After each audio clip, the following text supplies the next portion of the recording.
영국의 한 대학교 강의실, 중국인 여학생이 토론 중 얼굴이 빨개진 채로 강의실 밖으로 뛰쳐나가 버리고 말았는데요. 대체 그 강의실에서는 무슨 일이 벌어진 걸까요? 그 사연이 궁금하시다면 끝까지 함께 해주세요. 그럼 시작합니다. 안녕하세요. 제 이름은 에마 윌슨입니다. 현재 저는 UCLUN IVRSITY 칼리지 런던에서 정치학을 전공하고 있는 22살 학생이에요. 어린 시절부터 저는 항상 궁금증이 많은 아이였죠. 특히 뉴스를 보며 세상의 불공정함에 분노하고 그것을 바로잡고 싶다는 열망이 컸어요. 제가 처음으로 기자의 꿈을 품게 된 것은 11살 때였어요. 보스턴의 작은 마을에서 자란 저는 매일 아침 아버지가 읽으시던 보스턴 글로브 신문을 훔쳐보곤 했죠.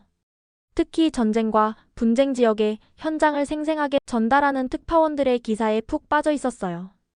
그들은 위험을 무릅쓰고 진실을 전하는 영웅 같았거든요. 에마, 넌 참 특이한 아이구나. 내 또래 아이들은 연예 뉴스나 보는데 말이야. 어머니는 종종 그렇게 말씀하시곤 했어요. 하지만 저는 알고 있었어요. 제가 가야 할 길이 무엇인지를 말이죠.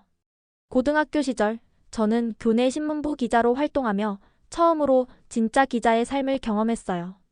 첫 기사는 교내 급식 업체의 비위생적인 식자재 관리 실태를 폭로하는 내용이었죠. 많은 압박이 있었지만 결국 그 기사로 학교는 급식 업체를 교체했고 저는 청소년 저널리즘 대회에서 상을 받았어요. 네가 자랑스럽구나, 에마. 아버지는 제 상장을 거실에 걸어두시며 말씀하셨어요. 하지만 기자의 길은 쉽지 않을 거야. 각오는 돼 있겠지? 넌 정말 특별한 아이야, 에마. 보스턴 데일리의 짐 편집장님이 제 어깨를 두드리며 말씀하셨어요. 꼭 퓰리처상을 받는 기자가 될 거야. 그날은 제가 지난 여름 작은 신문사에서 잠시 참여했던 인턴십을 마치는 날이었어요. 11살 때부터 품어온 기자의 꿈을 위해 저는 곧 큰 도전을 앞두고 있었거든요. 영국 UCL의 정치학과에 입학이 결정된 거였어요. 정치학이요? 많은 사람들이 의아해했어요. 하지만 저는 확신이 있었죠. 세상을 바꾸는 기자가 되기 위해서는 정치와 사회를 깊이 이해해야 한다고 믿었거든요. 단순히 사건을 전달하는 것이 아니라 그 본질을 꿰뚫어보는 기자가 되고 싶었어요. 8월 말, 저는 평생을 살아온 보스턴을 떠나 런던행 비행기에 올랐습니다. 설렘과 두려움이 교차하는 순간이었죠. 하지만 이것이 제 꿈을 향한 첫걸음이라는 걸 알았어요. 런던의 첫날은 혼돈이라는 말로는 부족할 것 같았어요. 히드로 공항에 내리자마자 맞닥뜨린 영국식 영어는 제가 상상했던 것보다 훨씬 더 알아듣기 어려웠습니다. 게다가 끝없이 내리는 보슬비는 제 향수병을 더욱 심하게 만들었죠. 안녕, 내가 에마구나. 나는 사키야.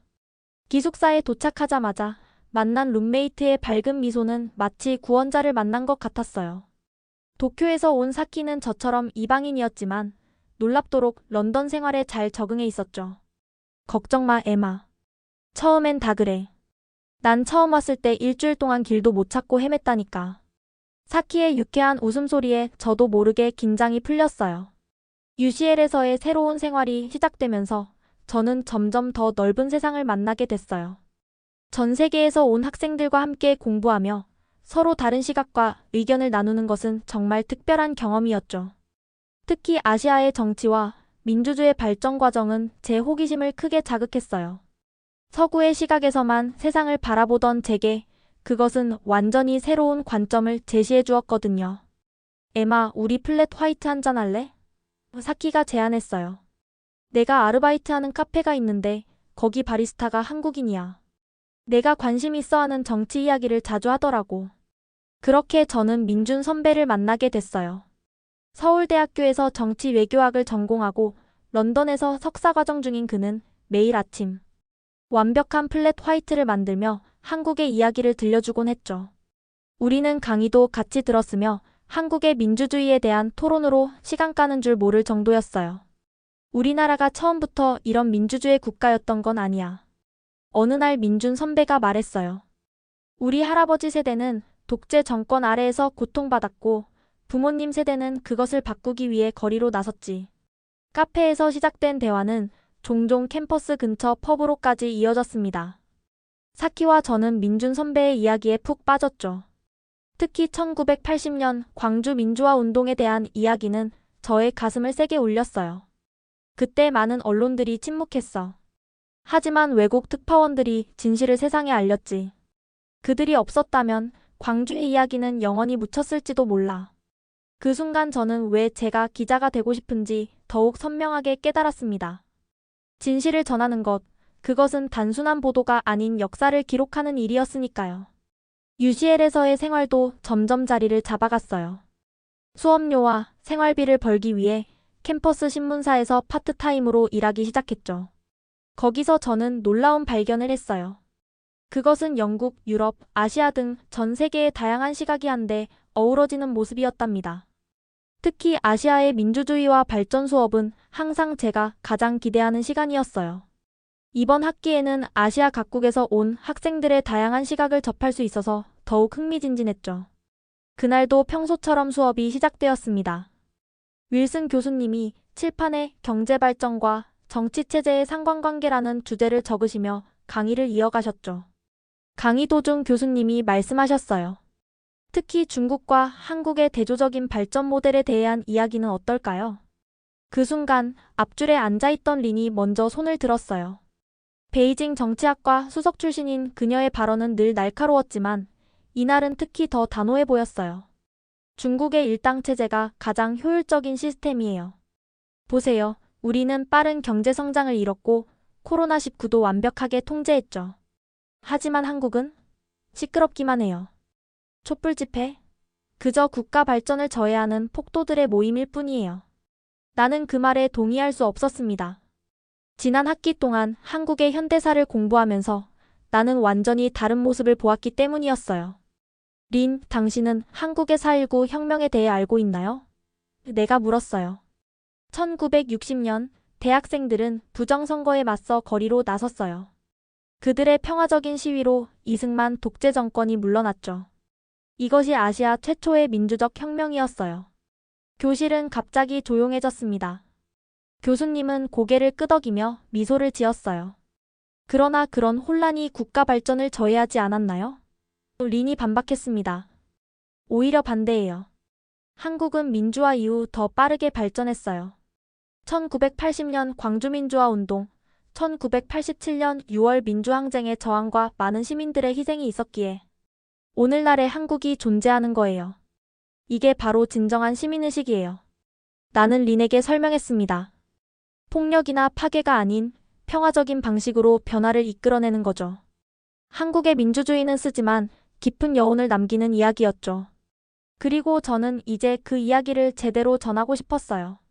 런던의 가을은 유난히 쌀쌀했습니다. 민준 선배의 카페에서 따뜻한 라떼를 마시며 저는 한국의 민주화 과정에 대한 자료들을 정리하고 있었죠.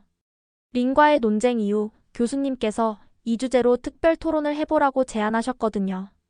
에마, 이거 봐봐. 민준 선배가 휴대폰을 내밀었어요. 2016년 촛불 집회 영상이었죠. 이게 우리나라 민주주의의 특별한 점이야. 영상 속에는 수많은 시민들이 촛불 시위를 하고 있었어요.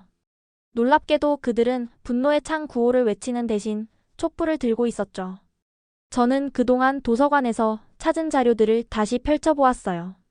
1960년 4.19 혁명, 1980년 광주 민주화 운동, 1987년 6월 항쟁, 그리고 2016년 촛불혁명까지 한국의 민주주의는 계속해서 진화해왔더군요. 1980년 광주에서는 계엄군의 총칼 앞에서도 시민들이 물러서지 않았어. 민준 선배의 목소리가 조금 떨렸어요. 우리 아버지도 그때 대학생이었는데 친구들을 많이 잃으셨다고 했어. 저는 그 이야기를 들으며 제 노트북을 열었어요. 뉴욕타임즈, 워싱턴 포스트, BBC 등 세계 유수의 언론들이 한국의 민주화 과정을 어떻게 보도했는지 찾아보기 시작했죠. 특히 놀라웠던 건 2016년 촛불 집회를 보도한 기사들이었어요. CNN 특파원은 이렇게 썼더군요. 다른 나라였다면 폭력 사태로 번졌을 상황에서 한국인들은 평화적인 방식으로 자신들의 의사를 표현했다. 이것이 바로 성숙한 민주주의의 모습이다. 근데 궁금한 게 있어요. 사키가 물었어요. 어떻게 이렇게 달라질 수 있었던 거죠? 1980년대에 격렬했던 시위가 어떻게 2016년에는 평화로운 축제가 된 걸까요? 그 질문에 답하기 위해 저는 더 깊이 파고들었습니다. 한국의 시민사회가 어떻게 발전했는지, 교육과 문화는 어떤 영향을 미쳤는지 말이에요. 어느 날 런던 한인문화원에서 열린 세미나에 참석하게 되었어요. 한국 민주주의의 문화적 진화라는 주제였죠. 거기서 저는 놀라운 사실을 알게 됐어요. 한국의 민주화 과정에서 문화가 큰 역할을 했어요. 강연자가 설명했습니다. 1980년대에는 민중가요가 있었고 2016년에는 촛불이 있었죠. 시대는 달라졌지만 문화를 통해 하나가 되는 모습은 변함없었어요. 세미나가 끝난 후 저는 카페로 돌아와 민준 선배에게 물었어요. 선배, 혹시 광주 민주화 운동 때 불렸던 노래 알아요? 민준 선배는 잠시 침묵하더니 작은 목소리로 임을 위한 행진곡을 불러주었어요. 그리고 2016년 촛불 집회에서 불렸던 임혜정과 걱정 말아요, 그대도요. 음악은 우리를 하나로 만들어줘, 민준 선배가 말했어요. 분노와 슬픔을 뛰어넘어 희망을 노래할 수 있게 해주기도 하지. 그날 밤 저는 도서관에서 밤을 새워가며 발표 자료를 만들었어요. 한국의 민주주의가 어떻게 폭력의 시대를 넘어 평화의 시대로 진화했는지, 그 과정에서 문화가 어떤 역할을 했는지를 정리했어요. 다음 날 아침 UCL 정치학과 강의실은 그날따라 유난히 숨막히는 분위기였어요. 아시아의 민주주의와 발전 수업의 기말 토론회가 열리는 날이었거든요. 강의실에서 발표를 시작하기 전 저는 린을 바라보았어요. 그녀의 눈에서 결의에 찬 눈빛이 느껴졌죠. 아시아의 민주주의와 발전 수업이 시작되자 윌슨 교수님은 칠판에 오늘의 주제를 크게 써넣으셨어요. 오늘은 아시아에서의 민주주의 발전 양상과 그 한계를 논의해 보겠습니다.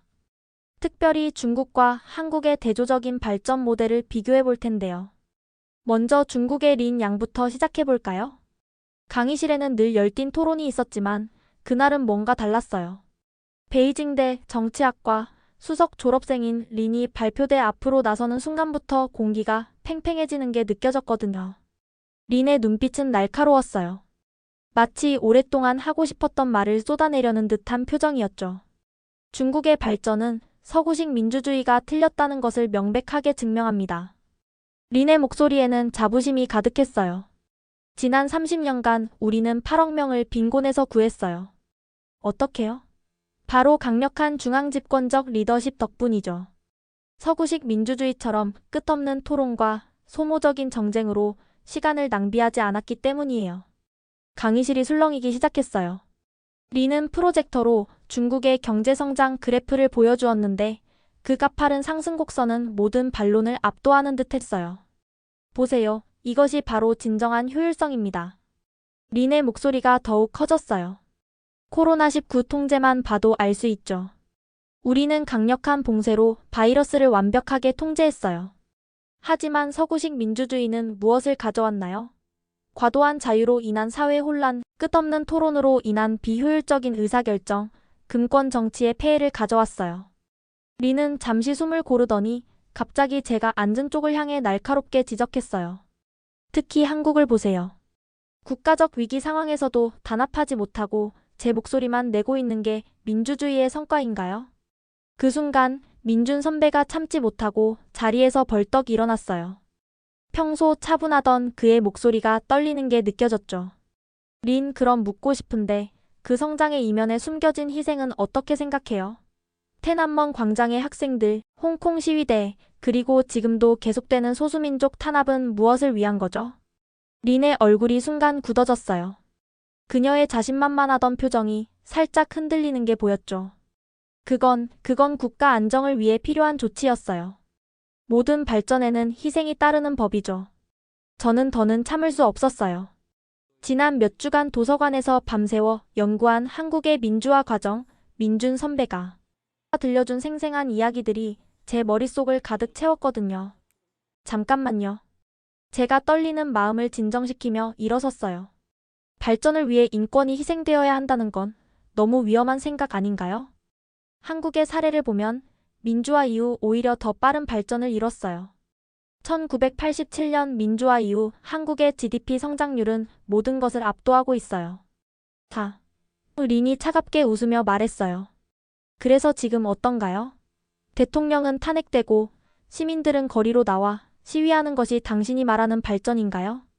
우리 중국은 적어도 국가 발전을 저해하지는 않죠. 그래요, 맞아요. 저는 린의 비아냥거림에도 굽히지 않고 또렷한 목소리로 말했어요. 한국은 대통령도 탄핵할 수 있어요. 시민들은 자유롭게 의견을 표현할 수 있고 언론은 권력을 감시할 수 있죠. 이게 바로 민주주의의 힘 아닐까요? 그리고 민주주의의 가치는 단순히 경제성장 수치로만 평가할 수 없어요. 린, 당신은 중국에서 정부를 비판하면 어떻게 되나요? 제 질문에 린은 잠시 말문이 막힌 듯 했어요. 강의실 전체가 숨죽인 채 그녀의 대답을 기다렸죠. 그래서 뭐가 달라졌나요? 린은 이내 비웃듯이 말했어요. 시위 때마다 경제는 흔들리고 사회는 혼란스러워지는 것들이 당신들이 말하는 그 자유가 밥 먹여주나요? 이번에는 민준 선배가 차분하게 자리에서 일어났습니다. 완전히 달라졌어요. 그의 목소리는 조용하지만 단호했습니다. 우리는 이제 두려움 없이 의견을 말할 수 있어요. 정부의 잘못된 정책은 비판하고 좋은 정책은 지지해요. 이게 바로 민주주의의 힘이에요. 저는 재빨리 제가 준비한 자료를 펼쳤어요. 실제로 한국은 민주화 이후 더 빠른 경제 성장을 이뤘어요. 특히 창의적인 산업 발전이 두드러졌죠. K-팝, 영화, 드라마 등 여러 문화 콘텐츠가 세계적인 성공을 거둘 수 있었던 건 바로 표현의 자유가 있었기 때문이에요. 린의 얼굴이 점점 붉어졌어요. 그러다 갑자기 자리에서 일어나 강의실을 뛰쳐나가 버렸죠. 순간 강의실이 얼어붙었어요.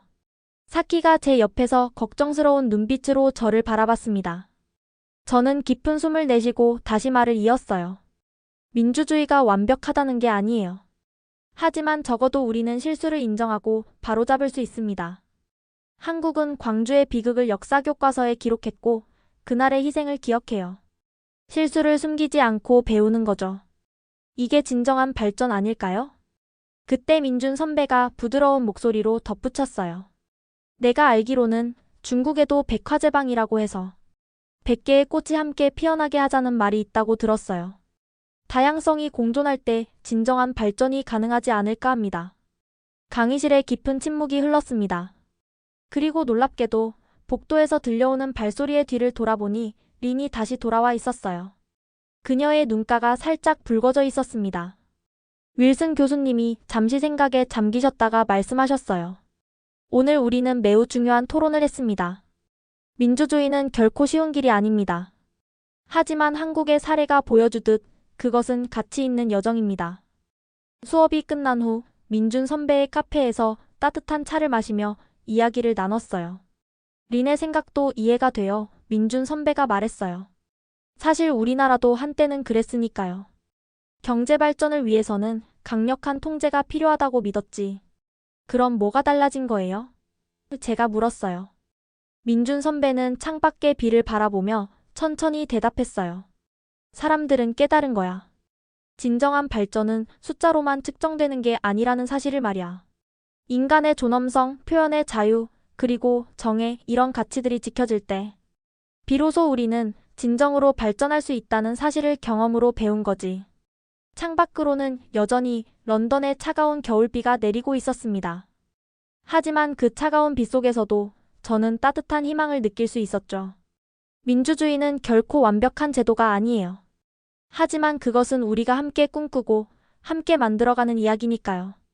평화로운 런던의 아침이 시작될 무렵 제 휴대폰이 쉴 새 없이 울렸어요. 민준 선배가 보내온 메시지였죠. 에마, 지금 한국 뉴스 보고 있어? 비상계엄 이후 대통령 탄핵이 선포됐어. 저는 즉시 CNN, BBC 등 주요 외신들을 찾아보기 시작했어요. 한국에서 일어난 일은 전 세계 언론의 헤드라인을 장식하고 있었죠. 오늘 수업에서 이 일을 꼭 다뤄야겠어. 저는 사키에게 말했어요. 이게 바로 우리가 논의해온 민주주의의 현주소를 보여주는 거잖아. 강의실에 들어서자 린이 먼저 말을 걸어왔어요. 봤어? 이게 바로 내가 말한 거야. 민주주의는 결국 혼란만 가져온다니까. 하지만 그때 민준 선배가 최신 뉴스를 보여주었어요. 서울 거리는 전혀 다른 모습이었습니다. 이건 시위가 아니라 축제 같아. 사키가 놀란 눈으로 말했어요. 화면 속에서는 수많은 젊은이들이 LED 응원봉을 들고 있었어요. 검은 제복의 경찰들 앞에서 그들은 NCT 드림의 캔디를 부르고 있었고 세븐틴의 파이팅 해야지에 맞춰 춤을 추고 있었죠. 이게 바로 한국 민주주의의 진화예요. 제가 설명했어요. 2016년 촛불혁명에서도 봤듯이 한국 시민들은 분노와 폭력 대신 평화와 문화를 선택했어요. 윌슨 교수님이 토론을 시작하셨어요. 자, 이번 사태를 어떻게 봐야 할까요? 보세요. 린이 또다시 반박했어요. 국가 위기 상황에서 사람들은 K-팝을 부르며 춤추고 있어요. 이게 말이 됩니까? 오히려 그게 대단한 거예요. 제가 자리에서 일어나며 말했습니다. 다른 나라였다면 어땠을까요? 폭력 시위가 일어나고 상점들이 약탈당하고 있지만 하지만 한국은 달라요. 2030 세대들은 응원봉으로 무장했고 그들의 무기는 노래와 춤이에요. CNN의 최신 보도를 화면에 띄우며 말을 이어갔습니다. 서울의 거리는 민주주의 축제의 장이 되었습니다. 시민들은 K-팝 음악에 맞춰 춤추며 자신들의 목소리를 내고 있었어요. 특히 주목할 만한 것은 젊은 세대들의 참여였습니다. 그들은 촛불 대신 LED 응원봉을 들었고 분노 대신 음악을 선택했어요. 게다가 민준 선배가 덧붙였어요. 이번 시위에는 새로운 특징이 있어요. 팬덤 문화와 민주주의의 결합이죠. 각종 아이돌 팬클럽들이 자발적으로 참여하고 있어요. 그들은 평소 콘서트에서 사용하던 응원봉을 들고 나왔죠. 하지만 그건 그저 놀이 아닌가요? 린이 의문을 제기했습니다. 아니요. 제가 단호하게 말했어요. 이건 새로운 형태의 저항이에요. 평화적이면서도 강력한 그들의 메시지입니다. 폭력이 아닌 문화로 맞서는 이것이 바로 21세기 민주주의의 새로운 모습이에요. 실제로 해외 언론들은 한국의 이러한 시위 문화에 놀라움을 표하고 있었습니다. 워싱턴 포스트는 한국의 젊은이들이 보여주는 창의적인 저항은 전 세계 민주주의의 새로운 표준이 되고 있다고 평가했죠. 이건 단순한 우연이 아니에요. 제가 계속해서 설명했어요. 한국의 민주주의는 계속해서 진화하고 있어요. 1980년 광주에서는 총칼 앞에서 싸워야 했지만 2024년 서울에서는 음악과 춤으로 저항하고 있어요. 이것이 약함이 아닌 성숙함의 증거라는 걸 우리는 알아야 해요. 토론이 끝나갈 무렵 린의 표정이 조금 달라져 있었습니다. 솔직히 조금 부럽네요. 린이 작은 목소리로 말했어요. 자신의 의견을 이렇게 자유롭게 그리고 창의적으로 표현할 수 있다는 게 말이에요. 그날 저녁 카페에서 우리는 서울의 생중계를 지켜보았어요. 수십만의 응원봉이 만든 별빛이 서울의 밤하늘을 수놓고 있었죠. 이게 바로 우리가 꿈꾸는 미래야, 민준 선배가 말했어요. 두려움 없이 폭력 없이 우리의 목소리를 낼 수 있는 세상. 저는 그 순간을 절대 잊지 못할 거예요. 한국의 민주주의는 또 한 번 세계에 희망의 메시지를 전하고 있었으니까요. 다음 날 수업이 끝나고 저는 외신 기자들의 생생한 현장 보도를 찾아보기 시작했어요. CNN의 베테랑 특파원 마이클 홈즈의 리포트가 특히 인상적이었죠. 내가 지난 20년간 전 세계의 시위 현장을 취재해왔지만 이런 광경은 처음 봅니다. 미국이었다면 이미 상점들이 약탈당하고 거리는 화염에 휩싸였을 것이 분명한데 말이죠. 프랑스였다면 경찰과 시위대의 충돌로 도시가 마비됐을 것입니다. 하지만 서울은 지금 거대한 콘서트장으로 변해 있었습니다. BBC의 한국 특파원 제임스 김은 시위 광장에서 생중계를 하고 있었어요. 저기 보이시나요? 수만 개의 LED 응원봉이 만들어내는 장관을 말입니다. 시위대는 방금 전까지 정부를 비판하는 구호를 외치다가 갑자기 BTS의 봄날을 합창하기 시작했습니다. 놀라운 건 이 모든 것이 SNS를 통해 자발적으로 조직되고 있다는 겁니다. 프랑스 르몽드의 특파원은 대학로의 분위기를 이렇게 전했어요. 젊은이들이 만든 탄핵송 플레이리스트가 있다. 소녀시대에 다시 만난 세계, 에스파의 웰컴, NCT DREAMA, 캔디, 세븐틴의 파이팅 해야지, god의 촛불 하나까지 이들은 분노 대신 음악으로 폭력 대신 춤으로 저항하고 있다. 가장 인상적인 건 중동의 알자지라 특파원의 보도였어요. 우리는 아랍의 봄 당시 수많은 유혈 사태를 목격했습니다. 하지만 한국은 다릅니다. 시위대 앞에 경찰이 있지만 그들은 대치하지 않습니다. 시위대가 노래하면 경찰도 가끔 리듬을 타고 시위대가 춤추면 경찰도 미소 짓고 있습니다. 이것이 바로 성숙한 민주주의의 모습입니다. 독일 GDF 방송은 특별히 시위 현장의 질서에 주목했어요.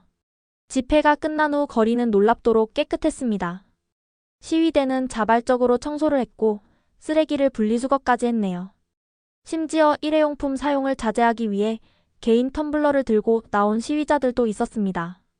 이런 보도들을 정리하면서 저는 민준 선배에게 물었어요. 어떻게 이런 게 가능한 거예요? 이건 우리의 DNA가 된 거야. 민준 선배가 답했어요. 1987년, 2016년을 거치면서 우리는 배웠어. 평화적인 시위가 얼마나 강력한 힘을 가질 수 있는지를. 그리고 이제 2024년 우리는 여기에 우리만의 색깔을 입혔어. K-팝이라는 새로운 무기로 말이야. 저는 제 노트북을 열고 기사를 쓰기 시작했어요. 서울의 거리에서 민주주의는 진화하고 있다. 그들은 촛불 대신 응원봉을, 구호 대신 노래를, 분노 대신 춤을 선택했다. 이것은 약함의 표시가 아니다. 오히려 더욱 강력한 저항의 방식이다. 왜냐하면 평화는 폭력보다 강하고 문화는 무기보다 날카롭기 때문이다. 강의실에서 리는 여전히 의구심 어린 눈길을 보내고 있었지만 저는 알아요. 우리가 지금 역사적인 순간을 목격하고 있다는 것, 민주주의는 결코 완성형이 아니라 진행형이라는 것, 그리고 한국이 지금 그 새로운 장을 써내려가고 있다는 것을요. 뉴욕타임스 특파원의 리포트는 특히 충격적이었어요. 현장에서 한 10대 여학생을 인터뷰했습니다.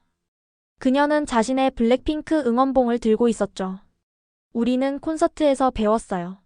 수만 명이 하나 되는 법을, 질서 있게 목소리를 내는 법을요.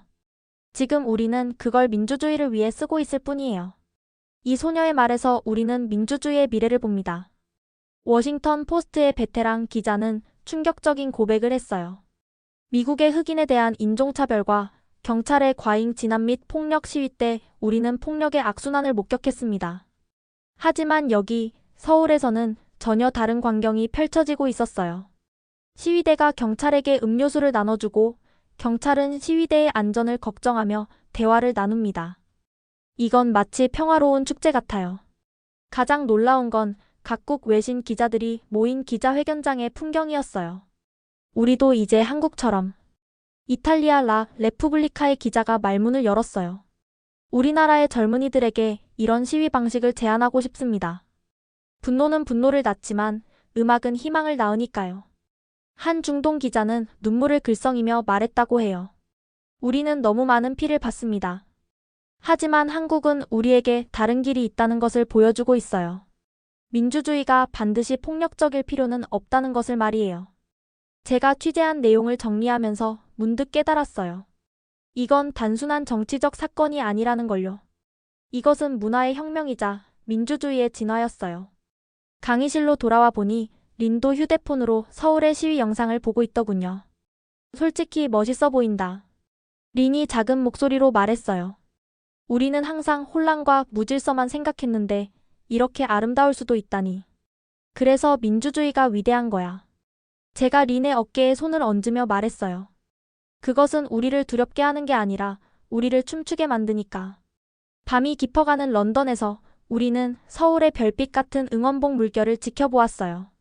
그리고 저는 확신했어요. 이것이 바로 미래라는 걸요.